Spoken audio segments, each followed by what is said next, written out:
मुझे स्मृति मंदिर जाकर पूज्य डॉक्टर साहब और पूज्य गुरुजी को श्रद्धांजलि अर्पित करने का सौभाग्य मिला।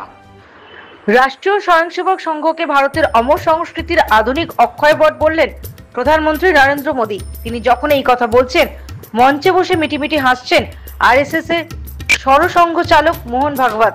শুধু তাই নয়, এদিন বারবারই দুই নেতাকে হাসি মুখে খোশ গল্প করতে দেখা গিয়েছে। রবিবার প্রধানমন্ত্রী গিয়েছিলেন মহারাষ্ট্রের নাগপুরে রাষ্ট্রীয় স্বয়ংসেবক সংঘের সদর দপ্তরে। এই প্রথম ভারতের কোন প্রধানমন্ত্রী পা পড়ল কেশবকুঞ্জে।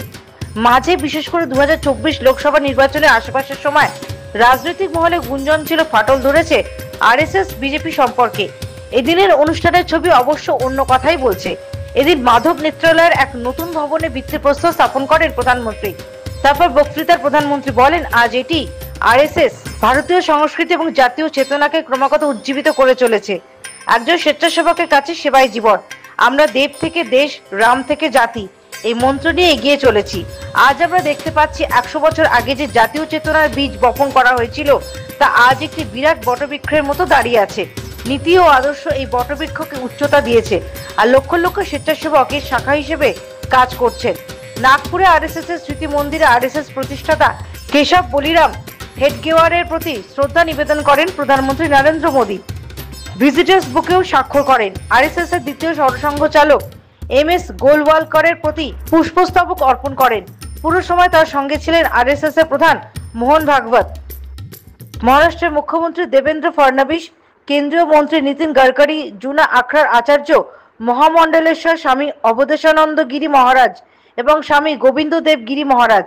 এমনকি মঞ্চে নিজেদের মধ্যে হাসাহাসিও করতে দেখা যায় नरेंद्र मोदी मोहन भागवत के। जो अनेक दशकों से पूज्य गुरुजी के आदर्शों पर लाखों लोगों की सेवा कर रहा, लोगों के जीवन में रोशनी लौटी है। आज उसके नए परिसर का शिलान्यास हुआ है। अब इस नए परिसर के बाद इन सेवा कार्यों को और ज्यादा गति मिलेगी। जहां सेवा कार्य वहां स्वयं सेवक।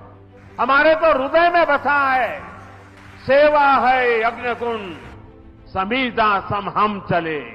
देह महासागर में सरित रूप हम मिले। Bureau report, the United India news.